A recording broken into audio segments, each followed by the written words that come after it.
อีกแล้วครับพี่น้องพายุมาใส่บ้านนอกดาวเต็ม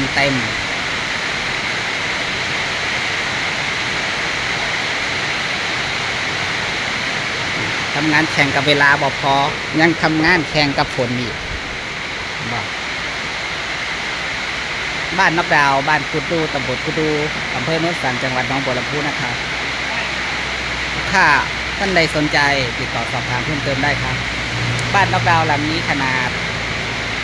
2.4 คูณ 3.6 มีระบบไฟพร้อมใช้งานภายในกุผนังให้เรียบร้อยราคา 38,500 บาทยังไม่รวมส่งนะครับติดแอร์ได้เลยนะครับสนใจโทร